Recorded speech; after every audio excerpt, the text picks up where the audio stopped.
ان الحمد للہ نحمده ونستعینه من يهده الله فلا مضل له ومن يضلل فلا هادي له ونشهد ان لا اله الا الله وحده لا شريك له ونشهد ان محمدا عبده ورسوله والصلاة والسلام على سید الانبیاء والمرسلین اما بعد فاعوذ باللہ من الشیطان الرجیم بسم اللہ الرحمن الرحیم انا انزلناہ فی لیلۃ مبارکۃ انا کنا منذرین وقال رسول اللہ صلی اللہ علیہ وسلم من کذب علی متعمدا فلیتبوأ مقعدہ من النار وقال رسول اللہ صلی اللہ علیہ وسلم ما من عبد یخطب خطبة الا اللہ سائلہ عنہا ما اراد بها صدق اللہ وصدق رسولہ النبی الکریم الامین ونحن على ذلك لمن الشاہدین والشاکرین والحمد للہ رب العالمین ان اللہ وملائکتہ یصلون علی النبی یا ایہا الذین آمنوا صلوا علیہ وسلموا تسلیما اللہم صلی علی محمد وعلی آل محمد کما صلیت علی ابراہیم وعلی آل ابراہیم انک حمید مجید اللہم بارک علی محمد وعلی آل محمد کما بارکت علی ابراہیم وعلی آل ابراہیم انک حمید مجید الصلاۃ والسلام علیک یا سیدی یا رسول اللہ وعلی آلک واصحابک یا سیدی یا حبیب اللہ مولاي صلی وسلم دائما ابدا علی حبیبک خیر الخلق کلہم یا صاحب الجمال و یا سید البشر من وجهک المنیر لقد نور القمر لا يمکن الثناء کما کان حقہ بعد از خدا بزرگ توئی قصہ مختصر خلق کائنات جل جلالہ و عم نوالہ و اتم برہانہ و اعظم شانہ کی بارگاہ میں حمد اور وجہ تخلیق کائنات حضور نبی پاک صاحب لولاک تاجدار مدینہ سرور قلب و سینہ حضرت محمد مصطفیٰ صلی اللہ علیہ وسلم کی پاک اور مقدس بارگاہ میں ہدیہ درود و سلام پیش کرنے کے بعد معزز سامعین السلام علیکم ورحمۃ اللہ وبرکاتہ۔ قرآن مجید فرقان حمید میں سے ایک آیہ مبارکہ میں نے آپ کے سامنے تلاوت کی۔ اللہ رب العزت نے ارشاد فرمایا، بے شک ہم نے اس کتاب کو برکت والی رات میں نازل فرمایا ہے، بے شک ہم عذاب سے ڈرانے والے۔ اس سے اگلی آیت ہے فیہا یفرق کل امر حکیم، اس رات میں ہر حکمت والے کام کا فیصلہ کیا جاتا ہے۔ اس آیہ مبارکہ میں فرمایا کہ ہم نے اس کتاب کو لیلۃ مبارکہ میں نازل فرمایا۔ لیلۃ مبارکہ کا مصداق رمضان شریف کی شب قدر ہے یا شعبان کی 15ویں شب۔ اس میں مفسرین اکرام کا اختلاف ہے۔ زیادہ تر مفسرین کا رجحان یہ ہے کہ اس سے مراد رمضان کی شب قدر ہے، اور بعض کا مختار ہے کہ اس سے مراد شعبان کی 15ویں شب ہے۔ جن کا مختار شعبان کی 15ویں شب ہے، جو انہوں نے روایات بیان کی، ان میں سے چند چیزیں میں آپ کے سامنے رکھتا ہوں۔ امام ابن جریر رحمۃ اللہ تعالی علیہ اپنی سند کے ساتھ روایت کرتے ہیں کہ حضرت اکرمہ رضی اللہ تعالیٰ عنہ اس آیت کی تفسیر میں بیان کرتے ہیں کہ اس سے مراد نصف شعبان کی شب ہے، اور اس میں 1 سال کے معاملات پختہ کر دیے جاتے ہیں، اور زندوں کا نام مردوں میں لکھ دیا جاتا ہے، اور حج کرنے والوں کا نام لکھ دیا جاتا ہے، پس اس میں کوئی زیادتی ہوگی نہ کوئی کمی۔ حضرت ابن عباس رضی اللہ تعالیٰ عنہ بیان کرتے ہیں کہ ایک آدمی لوگوں کے درمیان چل رہا ہوتا ہے، حالانکہ وہ مردوں میں اٹھایا ہوا ہوتا ہے۔ پھر حضرت ابن عباس رضی اللہ تعالیٰ عنہ نے اس آیت کی تلاوت کی، یہ بات کرنے کے بعد انا انزلناہ فی لیلۃ مبارکۃ انا کنا منذرین فیہا یفرق کل امر حکیم۔ پھر حضرت ابن عباس رضی اللہ تعالیٰ عنہ نے فرمایا کہ اس رات میں 1 سال سے دوسرے سال تک دنیا کے معاملات کی تقسیم کی جاتی ہے۔ حضرت ابن عباس رضی اللہ تعالیٰ عنہ کا فرمان تفسیر بغوی میں ہے کہ بے شک اللہ تعالیٰ نصف شعبان کی رات کو معاملات کے فیصلے فرماتا ہے اور لیلۃ القدر میں ان فیصلوں کو ان کے اصحاب کے سپرد کر دیتا ہے۔ یہ باتیں تفسیر تبیان القرآن میں ان آیات کی تفسیر میں لکھی ہوئی ہیں۔ مشکات شریف کی شرح جو مفتی احمد یار خان نعیمی رحمۃ اللہ تعالی علیہ نے کی ہے، میرات المناجی اس کا نام ہے، اس شرح میں لکھا ہے کہ نصف شعبان کی رات کو بھی شب قدر کہتے ہیں، کیونکہ قدر بامانی اندازہ یعنی تمام سال کے انتظامی امور کے فیصلے کی رات۔ اللہ تعالیٰ کا فرمان ہے فیہا یفرق کل امر حکیم۔ پھر لکھتے ہیں کہ رمضان المبارک کی 27ویں رات کو بھی شب قدر کہتے ہیں۔ قدر بمانی تنگی، تنگی کی رات، اگر قدر کا یہ معنی کیا جائے تو اس رات میں فرشتے اتنے اترتے ہیں کہ زمین تنگ ہو جاتی ہے۔ اور اللہ تعالیٰ کا فرمان ساتھ انہوں نے لکھا تنزل الملائکۃ والروح فیہا۔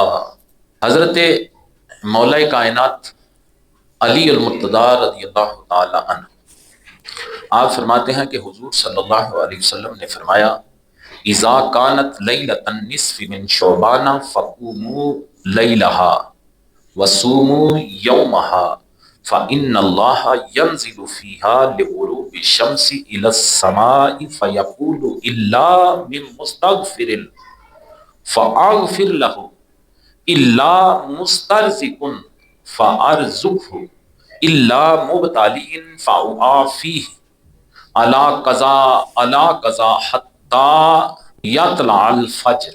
جب 15ویں شعبان کی رات ہو تو رات میں قیام کرو، دن میں روزہ رکھو، کیونکہ اس رات میں اللہ تعالیٰ سورج ڈوبتے ہی آسمان دنیا کی طرف نزول فرماتا ہے اور فرماتا ہے الا مستغفر فاغفر لہ، کہ کوئی معافی مانگنے والا ہے کہ میں اسے بخش دوں، الا مسترزق فارزقہ، کیا کوئی روزی مانگنے والا، رزق مانگنے والا ہے کہ میں اسے رزق دوں، الا مبتلی فاعافیہ، کیا کوئی بیمار ہے، کوئی مصیبت زدہ ہے، کوئی کسی ابتلا میں پھنسا ہوا ہے کہ میں اسے آرام دے دوں، میں اسے نجات دے دوں۔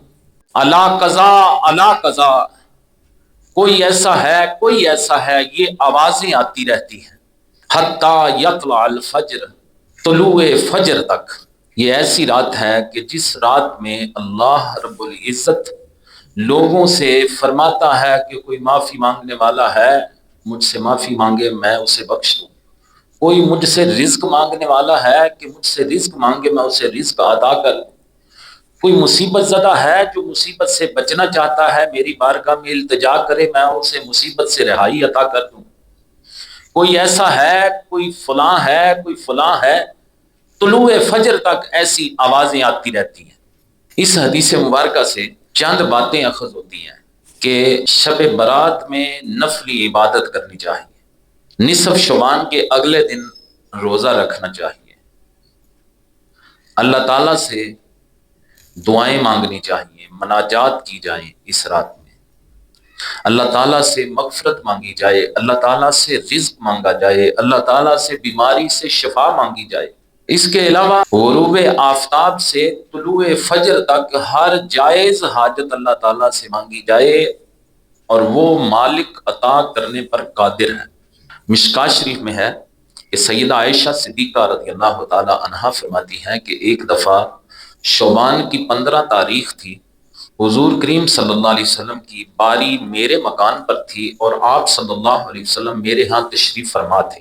کہتی ہیں میں رات کو اٹھی تو حضور کریم صلی اللہ علیہ وسلم کا بستر مبارک خالی پایا، میں آپ کو ڈھونڈنے مدینہ شریف کے گلی کوچوں میں نکل آئی، حتیٰ کہ بستی سے باہر مدینہ شریف کے قبرستان جنت البقیع میں نے آپ کو ذکر و دعا میں مشغول پایا۔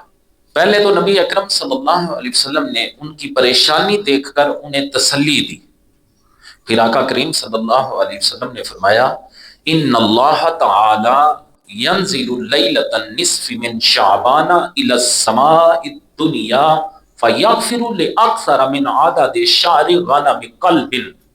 حضور نے فرمایا اللہ تعالیٰ 15ویں شعبان کی رات آسمان دنیا کی طرف نزول فرماتا ہے تو قبیلہ بنو کلب کی بکریوں کے بالوں سے زیادہ کو بخش دیتا۔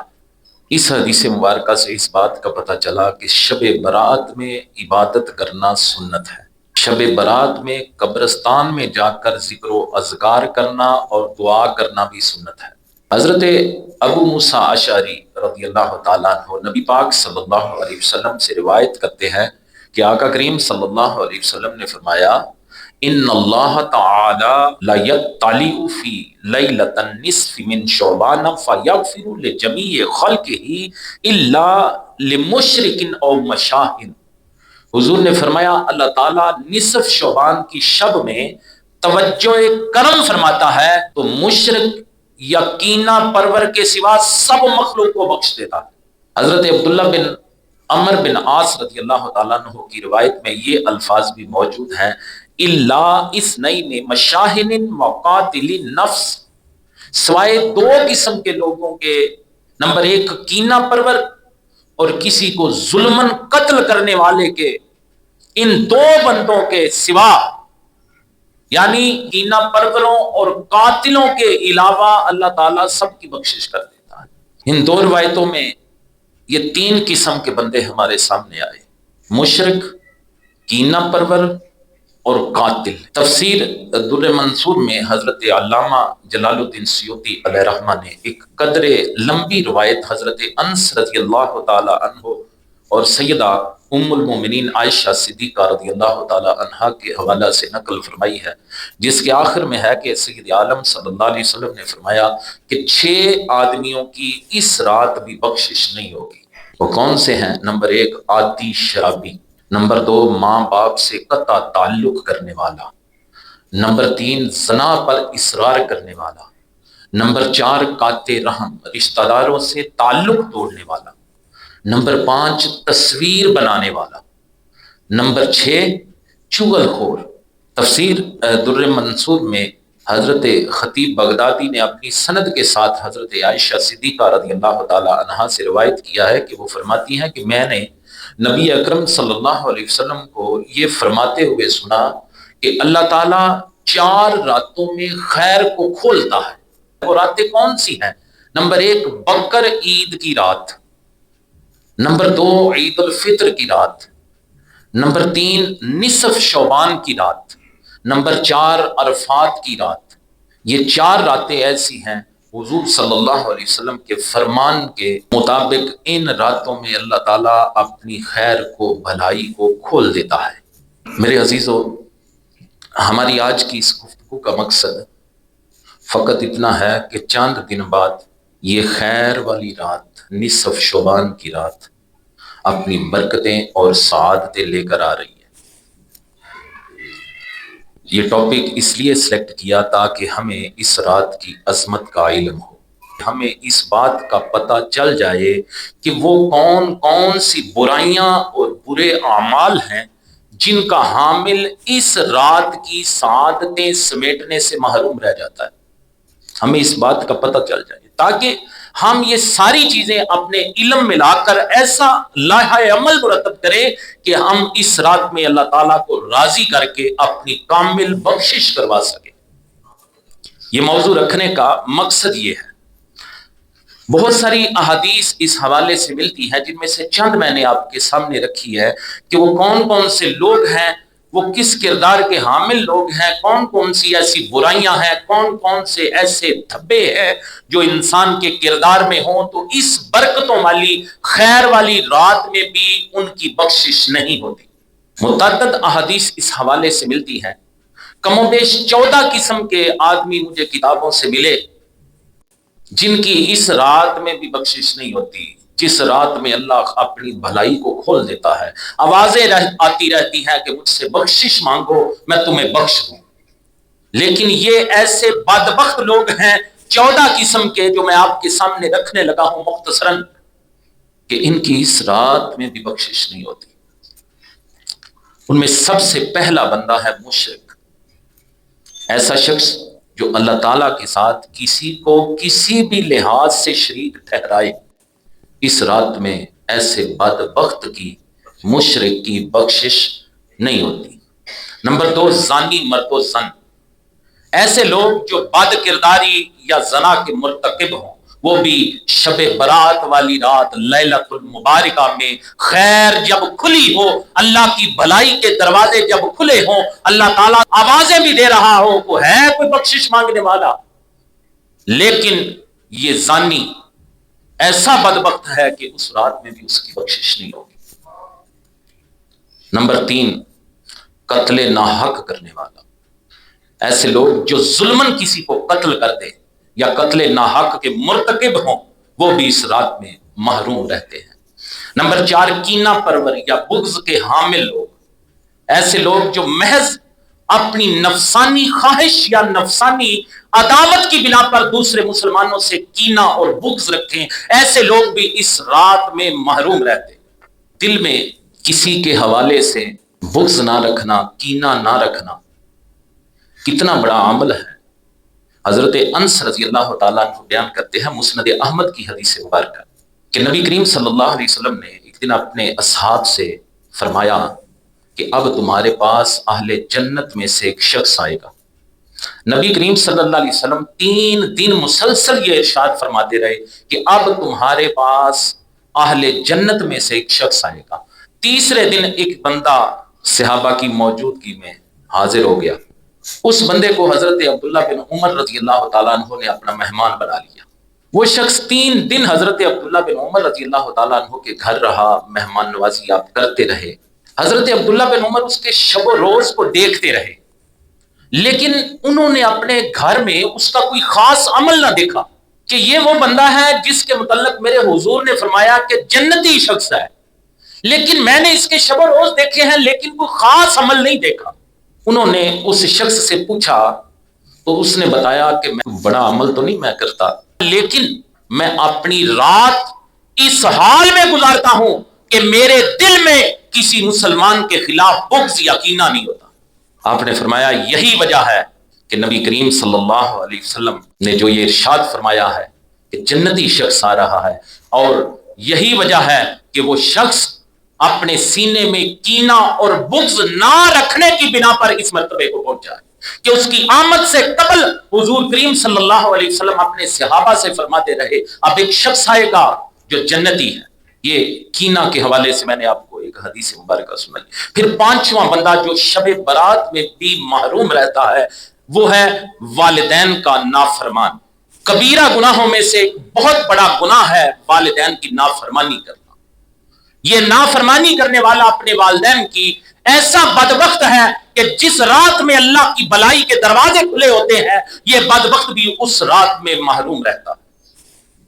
6واں بندہ ہے قطع رحم کرنے والا، رحمی رشتہ داروں سے قطع تعلق کرنے والا، ایسا شخص جو اپنے قریبی رشتوں سے تعلق توڑ کے بیٹھا ہو، وہ بھی شب برات کی رات، لیلۃ مبارکہ کی رات، بھلائی والی رات میں محروم رہ جاتا ہے۔ 7واں بندہ آتی شراب نوش۔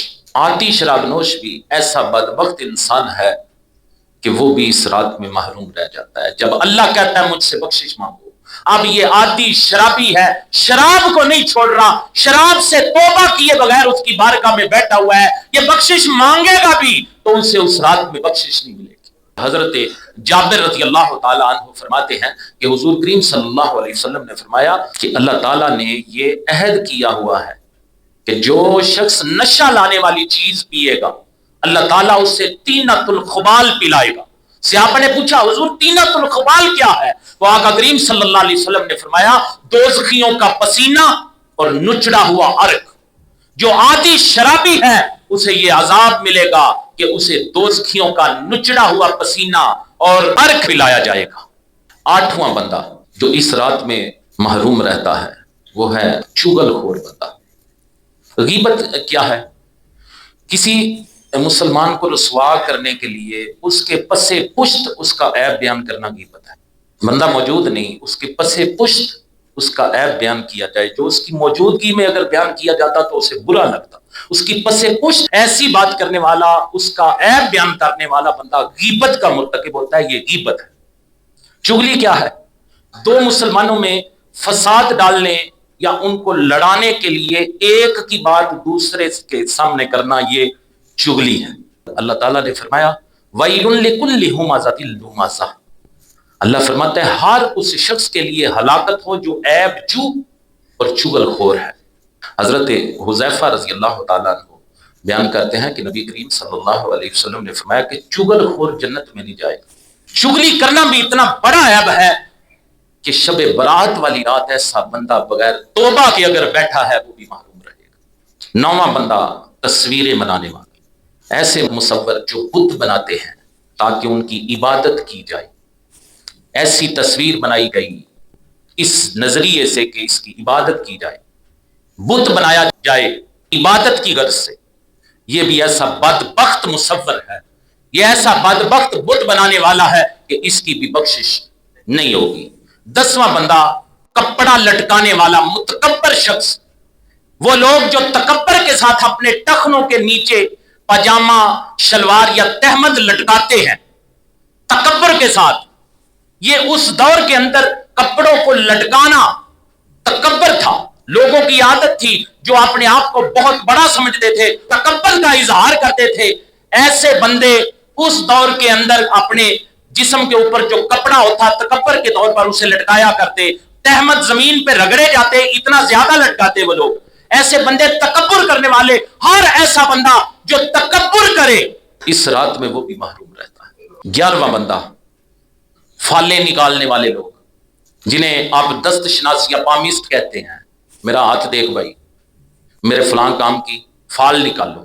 اس رات کو ایسے کاہن، ایسے فالے نکالنے والے، ایسے پامسٹ جو ایسا ذہن رکھتے ہیں، اگر وہ بھی توبہ کے بغیر بیٹھے ہوئے ان کی بھی بخشش نہیں ہوگی۔ 12واں بندہ جادوگر، جادو ٹونے کرنے والے لوگ، یہ لوگ بھی اس رات میں محروم رہتے ہیں۔ 13واں بندہ اشار یعنی ظلمن ٹیکس لینے والا بندہ، کسی سے ظلمن ٹیکس لینے والا بندہ بھی اس رات کو محروم رہے گا۔ 14واں بندہ باجا بجانے والا، جو باجے بجاتے ہیں یہ ساز، ایسے بندے بھی اس رات میں محروم رہیں گے۔ یہ موضوع اس لیے رکھا کہ چند دن کے بعد منگل کو شب برات ہے، اور موضوع رکھنے کا مقصد پہلے بھی بتایا، 14 بندے آپ کے سامنے رکھے ہیں۔ ہم سب اپنے اپنے گریبان میں دیکھیں، اگر ان دھبوں میں سے کوئی دھبا ہمارے کردار پہ ہے تو آؤ آج ہی اللہ کی بارگاہ میں سچی توبہ کر کے اس کی بارگاہ میں حاضر ہوں، تاکہ اتنی برکتوں والی رات میں ہم محروم نہ رہ سکیں۔ اب چند باتیں شب برات کے معمولات کے حوالے سے میں آپ کے سامنے رکھتا ہوں۔ حضرت اسامہ بن زید رضی اللہ تعالیٰ عنہ فرماتے ہیں کہ میں نے حضور کریم صلی اللہ علیہ وسلم کی بارگاہ میں عرض کی، یا رسول اللہ صلی اللہ علیہ وسلم، حضور میں دیکھتا ہوں کہ جس طرح آپ شعبان میں روزے رکھتے ہیں، اس طرح آپ رمضان کے علاوہ کسی اور مہینے میں روزے نہیں رکھتے۔ تو سید عالم صلی اللہ علیہ وسلم نے فرمایا کہ رجب اور رمضان کے درمیان یہ ایسا مہینہ ہے کہ لوگ اس سے غافل ہیں، اس میں لوگوں کے اعمال اللہ کی طرف اٹھائے جاتے ہیں، اور مجھے یہ محبوب ہے کہ میرا عمل اس حال میں اٹھایا جائے کہ میں روزہ دار ہوں۔ سنن نسائی 2353 نمبر حدیث مبارکہ۔ کوشش کی جائے کہ 15 شعبان کا جو روزہ ہے وہ ضرور رکھا جائے، اگر اللہ ہمت توفیق دے تو 13، 14 اور 15 کا رکھ لیجیے، یہ بھی حدیث مبارکہ سے ثابت ہے۔ ایام 20 کے روزے رکھنا۔ پھر اس رات کے فیوز و برکات اور سعادتیں سمیٹنے کے لیے اپنے اپنے احوال پر نصف شعبان سے قبل ہی غور کیا جائے۔ اگر ہمارے دامن میں کوئی ایسا دھبا ہے جس کی وجہ سے ہم اس رات میں محروم نظر رحمت الہی رہ سکتے ہیں تو سچے دل سے توبہ کی جائے، اور بالخصوص حقوق العباد کے حوالے سے اگر کسی کے حق کو سلب کیا ہے، کسی کے حقوق کو مارا ہے تو اس کے حقوق ادا کر لو، اسے راضی کر لو۔ کسی کی چغلی کی ہے تو اس سے معافی مانگ لو، اسے راضی کر لو۔ اگر کوئی گناہ چھپ کر یا سر عام بھی کیا ہے تو ان کی بھی اللہ تعالیٰ سے سچے دل سے معافی مانگو، توبہ کر لی جائے۔ یہ میرے لیے بھی پیغام ہے، آپ سب کے لیے بھی پیغام ہے۔ اتنی برکتوں والی رات آ رہی ہے تو اس رات میں میرا یہ منصب ہے کہ میں آپ کو جو قرآن و احادیث سے چیزیں ملتی ہیں، سنت رسول سے، صحابہ اکرام کے اقوال سے، میں آپ کے سامنے رکھوں اور آپ کو آگاہ کر کے میں اپنا منصب کی ادائیگی کر لوں کہ میں نے آپ کو آگاہ کر دیا ہے کہ یہ بندے ایسے ہیں جن کی بخشش اس رات کو نہیں ہوتی۔ اگر ان 14 چیزوں میں سے کوئی بھی دھبا ہمارے کردار پر ہے تو تو میرے بھائیوں شب برات سے پہلے پہلے اللہ سے معافی مانگیں، جن لوگوں کے حقوق سلب کیے ہیں ان کے حقوق واپس کر دیں، جن کی غیبت کی ہے چغلی کی ہے ان سے معافی مانگ لیں، انہیں راضی کر لیں۔ اللہ اکبر۔ حدیث شریف میں ہے التائب من الذنب کمن لا ذنب لہ، یعنی گناہ سے توبہ کرنے والا ایسا ہے جیسے اس نے گناہ کیا ہی نہیں۔ شرط یہ ہے کہ سچے دل سے اللہ کی بارگاہ میں رجوع کیا جائے، توبۃ النصوح کی جائے۔ میرے عزیزو، اللہ تعالیٰ کی رحمت تو اپنے بھولے بھٹکے بندوں کو ڈھونڈ رہی ہوتی ہے، پورا سال ہی ڈھونڈ رہی ہوتی ہے۔ یہ تو اسپیشل مواقع ہیں ہمارے لیے، یہ اسپیشل آفرز ہے اللہ کی بارگاہ سے ہمارے لیے بخشش۔ یہ تو سارا سال ہی اللہ کی رحمت ڈھونڈتی ہے۔ رحمت حق بہا نامی جویت، رحمت حق بہانا می جویت۔ اللہ تعالیٰ کی رحمت بہا کہتے ہیں قیمت کو، اللہ کی رحمت قیمت نہیں مانگتی، رحمت حق بہانا می جویت، اللہ تعالیٰ کی رحمت بہانا ڈھونڈتی ہے۔ پچھلی راتی رحمت رب دی کرے بلند آوازہ، بخشش منگن والے کارن کھلا ہے دروازہ۔ اللہ کے دروازے کھلے ہوئے ہیں لیکن ہم خود ہی اس سے منہ موڑ کے بیٹھے ہیں، ہمارا اس طرف دھیان ہی نہیں، ہم تو مائل بکرم ہیں، کوئی سائل ہی نہیں، راہ دکھلائے کسے کوئی راہ روئے منزل ہی نہیں۔ اللہ کی رحمتیں تو ہمیں سارا سال آوازیں مارتی کہ آ جاؤ میری بارگاہ، آ جاؤ میں معاف کرنے والا ہوں۔ پھر یہ اسپیشل آفرز ڈے آتے ہیں، اسپیشل آفرز نائٹس آتی ہیں، لیکن ان میں بھی ہم اللہ کی بارگاہ میں رجوع نہیں کرتے۔ آئیے اس رات کو توبہ کی رات بنائیں، اللہ تعالیٰ سے معافی اور مغفرت طلب کرنے کی رات بنائیں۔ اس رات کو غنیمت جان کر اپنے مالک کے در پہ جھک جائیں، ساری اناؤں کے بت پاش کر کے مالک کے پسندیدہ بندے بن جائیں۔ پتہ نہیں زندگی میں دوبارہ یہ رات آئے یا نہ آئے۔ جیسا میں نے حدیث مبارکہ آپ کو سنائی، بندہ چل پھر رہا ہوتا ہے لیکن اللہ کی بارگاہ میں مردوں میں لکھ دیا گیا ہوتا ہے۔ پتہ نہیں آئندہ سال ہمیں اللہ نے یہ عطا کرنی ہے کہ نہیں، تو کوشش کرنی چاہیے۔ آخر کار ہم مسلمان ہیں، ہم نے مرنا ہے، اللہ کو جان دینی ہے، مرنے کے بعد قبر کے سوال و جواب بھی ہوں گے، پھر آخرت میں جزا اور سزا کے دن میں اللہ کی بارگاہ میں حاضر ہونا پڑے گا۔ اگر ان ساری باتوں پہ ہم ایمان رکھتے ہیں تو اللہ سے ڈرتے ہوئے ہمیں اس کی بارگاہ میں جھک جانی چاہیے۔ لیکن یہ میں باتیں کرتا ہوں، آپ سنتے ہیں، آپ بھی اور میں بھی اسے روٹین کا میٹر سمجھتے ہیں۔ اللہ کے گھر میں بیٹھا ہوں، اتنا نازک معاملہ ہے کہ اگر ہم اللہ کی بارگاہ میں جھک جائیں، ڈر جائیں، ہمیں اس بات کا خیال آ جائے کہ مالک نے پوچھنا ہے، ہمیں کھانا نہ سوجے، ہم اتنا روتے رہے لیکن ہم وہ کبوتر کی طرح آنکھیں بند کر کے بیٹھے ہوئے ہیں۔ مر جانا ہے ہر کسی نے۔ ایک سال کے اندر کتنے ہمارے محلے کے لوگ ہیں، ہمارے ساتھی بھائی بہنیں چلے گئے، ہم نے بھی چلے جانا ہے۔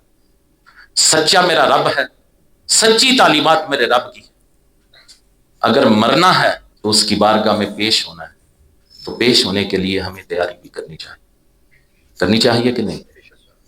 بالکل کرنی چاہیے۔ اللہ تعالی ہم سب پہ اپنا فضل فرمائے۔ اگر اللہ توفیق دے، جیسا کہ حضور صلی اللہ علیہ وسلم کا میں نے فرمان آپ کے سامنے رکھا، روزہ رکھنے والا، شب برات میں نامہ اعمال تبدیل ہوتے ہیں، اگر ممکن ہو تو 14 شعبان کو بھی ہم روزہ رکھیں تاکہ اعمال نامے کے آخری دن بھی ہمارا روزہ۔ پھر اولیاء اکرام کے معمولات میں سے مغرب کی نماز کے فوراً بعد 6 رکعت نفل، 2 رکعت کر کے، یہ قرآن میں نہیں لکھے ہوئے لیکن یہ اچھے اعمال ہیں جو اللہ کے ولی کرتے رہے۔ یہ اولیاء اکرام کا معمول رہا ہے کہ اس رات کو مغرب کی نماز کے بعد 6 رکعت نفل پڑھا کرتے تھے، 2 رکعت کر کے، فاتحہ کے بعد کوئی بھی سورت یا سورہ اخلاص 3 مرتبہ پڑھ لیں، ہر 2 رکعت ادا کرنے کے بعد پھر 21 مرتبہ سورہ اخلاص پڑھ لیں۔ اللہ تعالیٰ اس سے بڑی برکتیں عطا فرماتا ہے۔ مفتی احمد یار خان نعیمی علیہ رحمہ نے اپنی کتاب میں لکھا ہے اسلامی زندگی میں کہ اگر کوئی بندہ 7 پتے بیری کے لے کر پانی میں جوش لے کر جب نہانے کے قابل ہو جائے تو بندہ غسل کر لے۔ یہ عالم دین نے لکھا ہے، بڑے معتبر مفسر قرآن مفتی احمد یار خان نعیمی علیہ رحمہ نے یہ لکھا ہے کہ پورا سال ایسے بندے پہ جادو اثر نہیں کرے گا۔ پھر اس رات کا جو بڑا اہم کام ہے، حضور کریم صلی اللہ علیہ وسلم کا فرمان بھی میں نے آپ کو سنایا کہ شب برات میں قبرستان میں جانا، اور دعا کرنا نبی کریم صلی اللہ علیہ وسلم کی سنت ہے۔ لہٰذا قبرستان جائیں، اپنے فوت شدگان کی قبروں کی زیارت کریں، ان کو ایصال ثواب کریں، ان کے لیے دعائے بخشش کریں۔ پھر قبرستان ایک بہترین عبرت گاہ ہے جہاں جا کے بندے کو اپنی موت یاد آتی ہے۔ یہ الگ بات ہے ہم موت یاد کرنے نہیں جاتے، وگرنہ قبر کو دیکھ کے موت یاد ضرور آتی ہے۔ پھر اس رات کو آپ صلاۃ التسبیح ادا کریں، اس کی بھی بڑی عظمت ہے۔ تلاوت قرآن مجید کریں، ذکر اذکار کریں، درود شریف پڑھیں۔ اعلیٰ حضرت امام احمد رضا فاضل بریلوی علیہ رحمہ نے قوت القلوب کے حوالے سے فتاوی رضویہ میں لکھا ہے کہ 15 شعبان کی رات کو مشائخ کرام 100 رکعت نفل 1000 مرتبہ سورہ اخلاص کے ساتھ ادا فرماتے تھے۔ ہر رکعت میں 10 مرتبہ سورہ اخلاص پڑھتے تھے۔ اس نماز کا نام صلاۃ الخیر رکھا گیا ہے۔ حضرت شیخ عبد القادر جیلانی رحمۃ اللہ تعالی علیہ نے غنیۃ الطالبین میں یہ بات درج کی ہے کہ اس کا بہت زیادہ ثواب ہے، اور آپ نے امام حسن بصری رضی اللہ تعالیٰ عنہ کے حوالے سے لکھا ہے کہ خواجہ حسن بصری رحمۃ اللہ تعالیٰ علیہ نے فرمایا کہ مجھ سے نبی کریم صلی اللہ علیہ وسلم کے 30 صحابہ نے بیان کیا ہے کہ نصف شعبان کی شب جو شخص یہ نماز پڑھتا ہے اللہ تعالیٰ 70 بار اس کی طرف دیکھتا ہے، اور ہر بار کے دیکھنے میں اس کی 70 حاجتیں پوری کرتا ہے، جن میں سے ادنا حاجت اس کے گناہوں کی بخشش ہے۔ غنیۃ الطالبین کے 460 نمبر صفحے پہ یہ بات حضرت شیخ عبد القادر جیلانی رحمۃ اللہ تعالی علیہ نے لکھی۔ پھر اعلیٰ حضرت نے فتاوی رضویہ میں لکھا ہے کہ شب برات میں شب بیداری کرنا ایک مستحب عمل ہے، اچھا عمل ہے۔ اگر مساجد کے اندر شب بیداری کا اہتمام کیا جائے تو کوئی ممانعت نہیں۔ اسی طرح اس رات کو کرنے کا ایک اور اچھا عمل روزہ رکھنا ہے۔ شب بیداری کے بعد سحری کر کے اگلے دن کا روزہ رکھا جائے۔ دوسرا اہم چیز کہ اس رات کو سارے احباب اپنے بچوں کو منع کریں، کوئی پٹاخے نہ چلائے۔ یہ جو آتش بازی ہوتی ہے اپنے بچوں کو اس سے باز کریں، یہ نہ اللہ کو پسند ہے نہ اللہ کے رسول صلی اللہ علیہ وسلم کو پسند ہے۔ ہم سب کا فرض ہے کہ اپنے بچوں کو سختی سے منع کریں، کوئی بچہ پٹاخے نہ چلائے۔ اس ساری کبھی حرکت سے اپنے بچوں کو باز رکھیں۔ اور ضروری اعلان یہ سماعت فرمائے کہ ہر سال کی طرح ہماری اس مسجد میں سالانہ بڑی روحانی محفل کا ہم اہتمام کرتے ہیں، شب بیداری کرتے ہیں، جس میں تلاوت قرآن مجید ہوگی، نعت رسول مقبول صلی اللہ علیہ وسلم ہوگی، پھر اس کے بعد انشاءاللہ تعالیٰ آپ کو درس قرآن و حدیث بھی سنایا جائے گا، باجماعت ہم صلاۃ التسبیح ادا کریں گے۔ اس کے بعد ہم انشاءاللہ العزیز 1.25 لاکھ مرتبہ نبی کریم صلی اللہ علیہ وسلم کی بارگاہ میں سارے مل کر درود شریف بھی پیش کریں گے ہر سال کی طرح۔ اس کے بعد پھر ذکر اذکار بھی کیا جائے گا، اللہ کی بارگاہ میں ہم مناجات بھی کریں گے، دعائیں بھی کریں گے، پھر سارے مل کے آخر میں ہم قبرستان میں جا کے حضور کریم صلی اللہ علیہ وسلم کی اس سنت پر بھی عمل کریں گے۔ اس سے پہلے انشاءاللہ العزیز آپ سب احباب کے لیے یہاں سحری کا اہتمام کیا جائے گا، آپ کو اچھا کھانا کھلایا جائے گا۔ کوشش کریں سارے بالغ احباب جتنے بھی ہیں وہ روزہ رکھیں اور اپنی مسجد میں مل کے بیٹھ کے سارے روزہ رکھیں۔ انشاءاللہ العزیز کوشش کیجیے گا، خود بھی آئیے گا اور اپنے احباب کو بھی دعوت دیجیے گا اس سالانہ شب بیداری کے پروگرام میں۔ سبحان ربک رب العزت عما یصفون والسلام علی المرسلین والحمد للہ رب العالمین۔